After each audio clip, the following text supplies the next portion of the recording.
Muy buenas noches, don Luis Esteban. ¿Qué tal estás?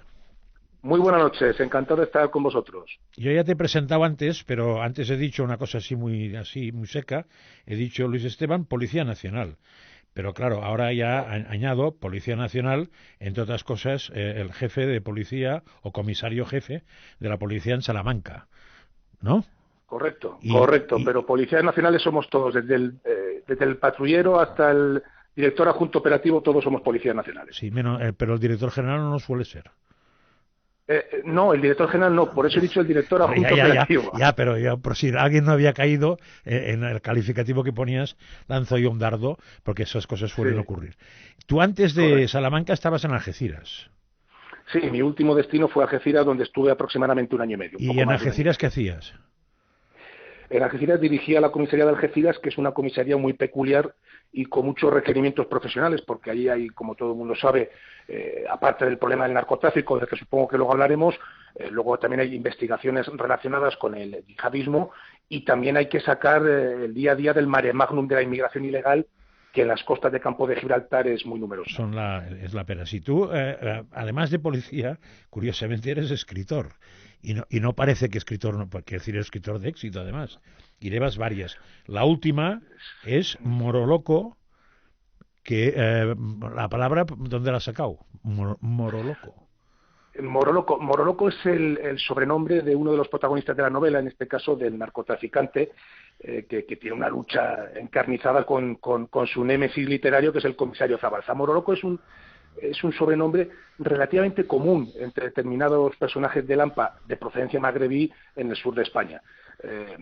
Algunas personas me han dicho, hombre, es un sobrenombre un poco fuerte. Ya, bueno, pero es que los apelativos y los remoquetes de Lampa no suelen ser flor de azahar ni algodón de azúcar, ¿no? Suelen tener más bien un tipo de apodos más potentes desde el punto de vista lingüístico. Sí, sí, suelen ser duros, ¿no?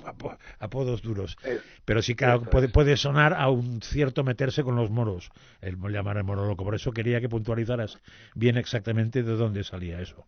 Y Bueno, otro, en cualquier caso, José María, si me permites, pues, como la palabra moro, la palabra moro está recogida en la Real Academia Española sin ningún matiz peyorativo. no Es tengo decir, ninguna duda, y se ha usado siempre. Pero efectivamente, al y no paso que tiene, vamos, insisto, pero al paso que vamos, no, Luis, cualquier día sí, nos la sí, bueno, prohíben, ¿eh? es que somos, estamos viviendo ahora una especie como de apogeo de la Sí, corrección política, una época pero convulsa. Sí. efectivamente, pero hay palabras, por ejemplo, la palabra maricón está recogida con un matiz peyorativo, despectivo en la Real Academia y por tanto su uso implica un menosprecio de las personas homosexuales. Sí. Sin embargo, la palabra moro no está recogida con ningún matiz peyorativo, simplemente hace referencia a las personas de procedencia magrebí. Sí, sí, pero que ya te digo que al paso que vamos, no me extrañaría que dentro de poco tuviéramos problemas. Pero en fin, de momento Hombre, se yo puede espero, usar moro y no hay problema, espero pero que sí, sobre todo en el ámbito de la literatura. Si la literatura se somete a la corrección política, dejará de ser un arma cargada de futuro, ¿no? Como decía, creo que era Gabriel Celaya sobre la poesía, que era un arma cargada de futuro. Bueno, es una condición indispensable para que la poesía y la literatura sean armas cargadas de futuro, es que no se sometan al dictamen de la corrección política. pues al paso que vamos, me ha venido a la mente, no es literatura, es arte, cuando en el Vaticano cierta expedición de un país árabe forzó a que todas las estatuas que había allí se les taparan las partes bajas. Yo espero que en España no lleguemos a tanto. Somos un país muy amante de la libertad, una democracia consolidada, y estoy seguro que la libertad de expresión se impondrá sobre quienes pretenden derrocarla. Yo, No me yo- cabe ni la menor yo duda. tengo claro que me pillan de director de Museo Vaticano y les digo que hay un sistema que es taparse los ojos. Sí, muy efectivo. Que es de pequeñito lo que me decían mis padres cuando hay cosas que no querían que viera. Tápate los Sí, sí. ojos y ya está. Pero tener que tapar las estatuas, pues me parece una gilipollez. Pero en fin, vamos porque la entrevista era para hablar del libro. Pero claro, tu libro no es fruto de tu imaginación. Solo. Bueno, en el prólogo, sí, efectivamente. En el prólogo hago constar que la trama y los personajes no tienen nada que Son ver, bueno, no tienen ficticios. que ver, es decir, efectivamente, son Sí, ficticios. Lo cual no quiere decir que sean inverosímiles. claro. Tanto la trama como los personajes están basados en tramas y subtramas y personajes y personas que pululan por Campo de Gibraltar y a los que he tenido ocasión de conocer con motivo de mi paso profesional por la zona. Sí, o sea, lo que ocurre en el libro ocurre. separadamente y tal, pero está sacado de la realidad. No lo que ocurre en el libro... No pones nada que no haya pasado ni vaya a pasar. Ni no vaya a pasar, perdón. Lo que ocurre en el libro o ha ocurrido de forma aproximada, bien es cierto que yo en el libro, en fin, distorsiono nombres, personajes, determinadas circunstancias para que no sean reconocibles, ¿no? O bien, sobre todo, ha pasado de forma parecida, o bien es posible que pase, es decir, es verosímil, ¿no? Que es efectivamente que es una de las condiciones de la novela. La ficción ha de ser verosímil, porque si es inverosímil ya pasamos ya al género de la fantasía, sí, ¿no? Que es perfectamente lícito, pero que no es el caso. Que no es el tuyo, claramente no es el tuyo. O sea, estamos hablando de una novela verosímil. ¿Tenemos que preocuparnos por el tema de la entrada de droga en España? Tenemos que preocuparnos siempre por las actividades del crimen organizado en general, no solamente las relacionadas con el tráfico de drogas, sino también las relacionadas con la trata de seres humanos, tráfico de armas, etcétera, etcétera. El crimen organizado tiene como una de sus notas definitorias el intentar, alargar sus tentáculos por toda la sociedad, intentar corromper las instituciones, intentar ejercer poder incluso de carácter político, etcétera. Por tanto, el crimen organizado siempre debe preocuparnos. Ahora bien, desde el punto de vista español, España, está mal que yo lo diga porque formo parte del sistema, ¿verdad? Pero hombre, es un país modélico en su lucha contra el crimen organizado. Aquí estamos a años luz de lo que se vive en México, en Brasil, en Colombia, etcétera, etcétera, ¿no? Y somos un país muy homologable con cualquiera de los de nuestro entorno. Bien es cierto que hay determinadas circunstancias que hacen de España un país muy apetitoso para la entrada de droga. En primer lugar, nuestra proximidad con Marruecos, que es el primer productor mundial de hachís. Entonces, claro, esta proximidad es una condición inmutable, va a estar ahí siempre. En segundo lugar, tenemos puertos muy potentes como el de Valencia, el de Barcelona, el de Algeciras, que mueven cantidades ingentes de contenedores. Esto hace también de nuestro país un territorio propicio para los intereses del tráfico de cocaína. Y ya abundando más en el tráfico de cocaína, claro, somos un país hispanohablante. Y esto hace que para los productores de cocaína, que son colombianos en su mayor parte, también los hay bolivianos, etcétera, que son hispanohablantes, pues sea más fácil entablar contacto con sus compinches, digamos. Es más fácil buscar compinches españoles con los cuales se van a entender perfectamente. Además, es un país donde ellos pueden venir y desenvolverse con total normalidad, que a lo mejor pues, buscarse compinches de Luxemburgo, ¿no? Entonces, toda esta suma de circunstancias hacen de nuestro país una puerta de entrada vital para el narcotráfico en Europa, sí. Y lo que refleja el libro es eso, es la entrada del narcotráfico por la zona, diríamos, sur, procedente del Magreb o exactamente de Marruecos. Y también la cocaína que puede entrar por el puerto de Algeciras. El puerto de Algeciras es el de mayor volumen de mercancías de toda Europa. Ostras. Es el de mayor volumen de mercancías de toda Europa, el que más contenedores mueve de toda Europa. Bueno, ahora mismo no lo sé, porque esta clasificación va mudando, ¿no? Sí. Pero luego está siempre entre los 3 o 4 puertos con mayor volumen de mercancías de Europa. Controlar todo ese ingente movimiento de contenedores es de todo punto imposible. ¿Pero cómo se controla eso? Se controla porque, bueno, la policía, las fuerzas de seguridad tienen sus mecanismos de control. Entre ellos, por ejemplo, existe una unidad de análisis de riesgos en el puerto de Algeciras que valora cuál es el nivel de probabilidades de que un determinado contenedor venga con o sin droga, además de la labor, por supuesto, de la Policía Nacional y del resto de fuerzas de seguridad de explotar las fuentes de información humanas, de materiales, etcétera, etcétera. Y de hecho, el año pasado fue un año extraordinario en cuanto a la incautación de sustancias estupefacientes, de cocaína en el puerto de Algeciras. Hubo una operación en la que se decomisaron 9.000 kilos de cocaína. Que no está 9.000 kilos de cocaína no es poca cosa. 9 toneladas no está mal. El que haya visto la serie Narcos y todo esto sabrá que 9 kilos no está mal. 9 toneladas, efectivamente. Sí, 9 toneladas no está mal, sí. De hecho, no recuerdo en tierra en Europa un mayor alijo. Sí. ¿Y, ¿usáis perros para eso? Pero o para los containers no sirven. Usamos de todo. Vale, usamos de todo. De todo lo que se puede. Pero claro, cuando la policía decide abrir contenedores en el puerto es porque ya sabe, tiene conocimiento por procesos de investigación previa de que ahí efectivamente hay droga. O sea, el perro nos sirve, digamos, para alijos de menor cuantía, ¿no? Cuando pasa buscar, un coche, lo que sea, ¿no? Esto es cantidades de droga pequeñas que pueden ocultarse en agujeros, en huecos y demás.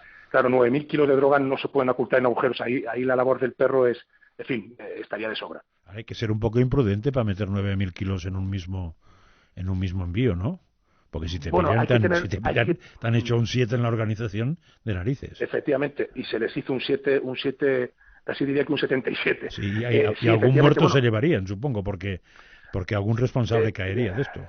En esos países de Iberoamérica, efectivamente, los países productores de cocaína, sí, los errores se pagan caros. Sí, por eso no se te enfadan solo.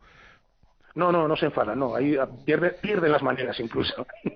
Sí, puedes aparecer en un puente perfectamente descuartizado, según qué país. Sí, que curiosamente es una circunstancia que no ocurre en España. O sea, siendo como ha sido, y empleo el pretérito perfecto, como ha sido Campo de Gibraltar, porque actualmente no lo es, digamos, un foco de entrada, un imán de entrada del hachís, el mayor punto de entrada de hachís que había en Europa. Sin embargo, el número de muertos que había era escasísimo. Y este contexto es absolutamente distinto del que acaece en otros sitios como Colombia, donde habiendo también una gran cantidad de movimiento de estupefacientes, o en México, sin embargo, o sea, el número de muertos es proporcional a ese gran flujo de estupefacientes. En el caso del Campo de Gibraltar, el número de muertos, la violencia, era llamativamente menor de la que cabía esperar por el volumen de movimiento. ¿Y eso que lo achacas a la cultura de aquí? Yo creo que sí, yo creo que tiene que ver con los usos y costumbres, con la forma de concebir la vida que tenemos a lo mejor los mediterráneos, ¿no? Los mediterráneos, en fin, hablo de los mediterráneos y no de los españoles, porque en el tráfico de drogas en Campo de Gibraltar pues concurren españoles, marroquíes, etcétera, ¿no? Pero bueno, sí que es cierto que nuestra cultura mediterránea tiende a valorar la vida. Y que el delincuente que se mueve por Campo de Gibraltar es un delincuente, digamos, eficiente. Hace uso de la cantidad de violencia mínima para conseguir sus propósitos. Que eso tiene bastante, cosa que no ocurre. Es bastante inteligente, por cierto. Sí, claro, quizás por eso también, digamos, han subsistido durante mucho tiempo. Pero insisto que ahora la situación ha dado un giro radical. Yo diría que un giro copernicano.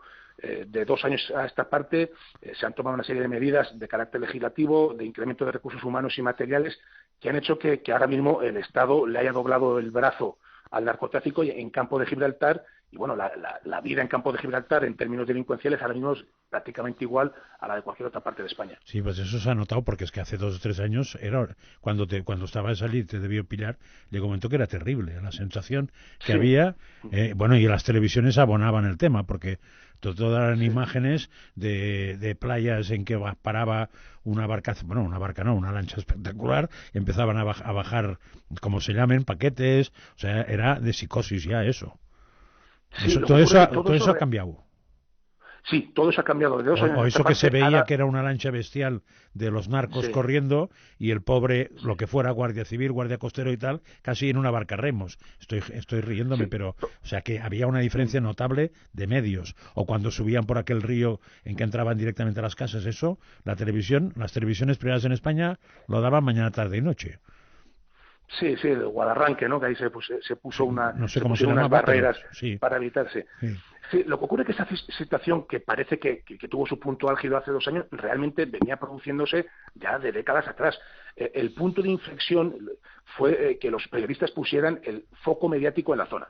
Y cuando los periodistas pusieron el foco mediático en la zona, haciendo visible una realidad que ya estaba ocurriendo hacía mucho tiempo, es en ese preciso momento cuando nuestros representantes políticos pues deciden tomar cartas en el asunto y zanjar ese crecimiento o esa actividad aparentemente, en fin, como lo diría, escandalosa del crimen organizado. Sí, y se adoptaron medidas, igual que ocurrió en Galicia. O sea, en Campo de Gibraltar ocurrió algo muy similar a lo que ocurrió en Galicia a finales de los 80, principios de los 90, que el Estado decidió poner coto a esa locura del narcotráfico, y en un tiempo, digamos, más corto del que preveíamos los propios implicados en el asunto, pues la verdad es que la situación se recondujo a la normalidad. Sí, no sé, a mí me chocó una noticia hace muy poco, igual era vieja, pero a mí me chocó hace muy poco, que decía algo parecido a que las lanchas de los narcotráficos decomisadas o cogidas cuando les pillaban ya se podían usar por la policía, y que estaban usando ahora. Eso te suena, ¿es así? Sí. De hecho, bueno, eso se podía hacer ya hacía... Es que es curioso que no se pudiera hacer, porque... ¿Qué pasaba antes? Sí se podía hacer. Sí se podía hacer cumpliendo una serie de requisitos que se han agilizado al declararse las narcolanchas objeto de ilícito comercio. Ahora mismo las narcolanchas, según la ley de contrabando, son objeto de contrabando, es un bien de contrabando. Por tanto, su tenencia, su uso, su custodia, su ocultación constituye delito, puesto que pasa de una cantidad que creo que son unos 50.000 euros de valor del objeto de ilícito comercio. Esto antes no ocurría. Antes las narcolanchas no tenían esa catalogación de objeto de ilícito comercio. Claro, todo esto ahora favorece la acción de las fuerzas de seguridad, de la Policía Nacional, que pueden detener a cualquiera que intervenga en la tenencia, custodia, ocultación, pilotaje, etcétera, de estas lanchas. Y agiliza al mismo tiempo la adjudicación de estas lanchas para las fuerzas y cuerpos de seguridad. Vale, porque es que a mí me chocó la noticia. Digo, hombre, pues ya es triste que un país lo complique tanto el poder usar los propios medios de los tíos que te están tocando las narices, o sea... Porque a veces las leyes son complicadas, ¿eh? Dime. Sí, yo en esto, José María, querría contribuir con mi pequeño grano de arena a disipar un rumor que existe en la población española, y es la de que nuestro país tiene unas leyes laxas, ¿no? Unas leyes benignas para el delincuente. Esto no es así. Y no es así, y lo voy a demostrar, o voy a intentar demostrarlo con un dato cuantitativo. No es una opinión, es un dato, es un hecho. España, que tiene una tasa de criminalidad bastante por debajo de la media europea, tiene una de las mayores tasas de presos por habitante. Es decir, tenemos muchos presos en comparación con los delitos que se cometen en España. Esto solo significa una cosa, que nuestras leyes son más severas de lo que los propios ciudadanos creemos, y que nuestro sistema policial y judicial funcionan mejor de lo que los propios ciudadanos creemos. Sí, pero yo no sé, bueno, no sé si a ti te ha pasado, pero por ejemplo ahora mismo en España está en la palestra informativa la inseguridad que hay en Barcelona. Eso es un hecho porque sale continuamente. Y una cosa que te dicen es que ese fenómeno que se hablaba antes de que detienes a un señor que ha robado no sé qué, que entra por la comisaría, para salir de la comisaría en pocas horas, que es habitual. O sea, que hay gente que la han detenido 20, 30 veces. Eso es un problema de leyes. Bueno, es un problema de leyes, es un problema de integración, es un problema de desigualdad económica, es un problema multifacético. Yo, si me permite, José María, yo soy Policía Nacional y, claro, debo observar una escrupulosa neutralidad y en todo lo que pueda tocar a temas políticos. Entonces, en fin, tengo mi opinión al respecto, evidentemente, pero me vas a permitir que me la reserve. Sí, es bueno que te la reserves, creo. Me interesa la opinión técnica. Sí, no, la opinión técnica, tenemos unas leyes bastante similares, insisto, a las de los países de nuestro entorno, diría más, bastante más severas. No, por lo que dices tú, más severas, pero debe ser en algunos delitos, no en todos. Sí, hombre, evidentemente no tengo la comparativa de todos los tipos, de toda la tipología delictiva, verdad, del Código Penal, pero sí que digo que con carácter general nuestra legislación no destaca entre las de nuestro entorno precisamente por ser leve, sino por ser una dura lex, ¿no? Es una ley severa. Y en el tema de drogas, de narcotráfico, da la sensación de que además es muy eficaz. El paquete, la suma, porque claro, una buena ley y una mala policía no solucionas nada. Tiene que ser las dos cosas. La buena ley, buena policía y buen aparato judicial. Porque si no, tampoco solucionas nada. O sea. Correcto, sí, no, esta es una labor, como se dice ahora, multidisciplinar, ¿no? Totalmente el legislador tiene... Claro, esto es, el legislador tiene que hacer su tarea, el juez y los fiscales tienen que hacer su tarea, que la hacen muy bien, las fuerzas de seguridad, la Policía Nacional, la Guardia Civil tienen que hacer su tarea, que la están haciendo muy bien, y el resultado de todo esto salta a la vista, donde había un problema ya no solamente legal, sino prácticamente de convivencia, como era el campo de Gibraltar, se ha restaurado la normalidad, y bueno, el Estado de Derecho, el principio de legalidad, etcétera, todo eso rige plenamente ahora mismo en la comarca. Sí, ahora antes has tocado un tema que también te pilla un poco de lejos, pero no creo que sea comprometerte, en que la violencia, me decías, en los mediterráneos parece que amemos más la vida. Sí, es muy chocante cómo funciona en países como Colombia, México, pero también es verdad que estas costumbres, porque esta gente está entrando en las grandes ciudades, y ahora no es tan inusual que la violencia esté en Barcelona y en Madrid, por ejemplo, que es lo que conozco yo. O sea, lo que antes podía ser que te pegaran dos cates bien dados y digamos, tomabas nota y aprendías la lección, ahora no funciona así esto. O sea, estamos importando comportamientos muy salvajes, en parte de Iberoamérica o de Latinoamérica y en parte también de algún ex país del este. Sí, sin ánimo de llevarte la contraria, insistiré en los datos, que es lo que tenemos más fiable, ¿no? Es el argumento más fiable para poder y por eso te pregunto a ti, decisiones. Porque igual yo estoy confundido porque, claro, lo que te llega, a veces sacas de un hecho particular una generalización que es falsa. O sea, que me interesa mucho que me digas la realidad de eso. A día de hoy, España ahora mismo no sé exactamente si es el quinto o el sexto país del mundo con una menor tasa de homicidios. La tasa de homicidios es muy importante, puesto que el concepto jurídico de homicidio, comprendiendo el asesinato, es muy similar en todos los países del mundo, ¿no? Por poner un ejemplo, lo que en España es violencia de género, a lo mejor en Portugal es violencia doméstica, y en otros sitios violencia intrafamiliar y no implica a las mismas personas, ¿no? O lo que aquí es hurto, o allá es robo, en fin, hay tipologías delictivas que difieren mucho de un país a otro. Sin embargo, el homicidio y el asesinato prácticamente son comunes en todos los países del mundo y dan poco juego para la manipulación estadística. Y en ese epígrafe de los homicidios, España, insisto, creo que es ahora mismo el quinto o el sexto país del mundo, si no me equivoco, con una menor tasa de homicidios. Es decir, somos un país muy seguro, muy seguro. Eso no obsta, evidentemente, para que determinadas modalidades delictivas pues estén subiendo en algunas ciudades y habrá que encontrar solución, como estoy seguro que ya se le está buscando. Pero con carácter general, España es un país seguro. Es importante saber eso, vamos, o sea, que no somos un país violento en absoluto. No, en absoluto. Pues eso es muy importante. Me hablabas antes de que por el sur no solamente entra droga, sino que entra la inmigración ilegal, supongo que muchísima. Ese tema, ¿cómo se puede resolver eso? Si supiera cómo se puede resolver la inmigración ilegal, Josep María no sería comisario de policía, sería el presidente del gobierno, porque vamos, desde luego, el que salga con la solución para un problema que en fin, es muy complicado de resolver, en fin, se hace de oro. Ahí en el sur, efectivamente, además lo reflejo en la novela, no solamente está el problema del narcotráfico, sino que estaba el problema de la inmigración. El año y medio que estuve yo, pues, en fin, yo no recuerdo exactamente el número, pero nos venían avalanchas de 300, 400 inmigrantes en un solo día. Hombre, no era afortunadamente todos los días, pero las avalanchas eran notabilísimas y la verdad es que eso ponía a la comisaría en tensión y hacía y sacaba de la gente lo mejor de sí misma. Si no llega a ser porque los policías nacionales desplegados allí, en fin, hacían horas extras sin pedir luego ningún tipo de recompensa y se vaciaban en dar salida a todo esto. Pero claro, cada inmigrante ilegal tiene que ser, en primer lugar, controlado, ver si tiene alguna prohibición de entrada, si tiene algún registro por delitos graves, etcétera. Luego hay que documentarlo, leerle los derechos, tomar la declaración, en fin, una serie de gestiones. O sea, hay que individualizar el tema, me estás diciendo. Se individualiza el tema, o sea, cada uno que entra exige un tiempo para saber quién es. Evidentemente, para saber quién es, para saber si tiene antecedentes peligrosos, para proveerle de una documentación, porque claro, este señor ya, la mayor parte de los ciudadanos de origen subsahariano no son reconocidos como naturales de sus países por sus propios consulados, por tanto, no se les puede repatriar.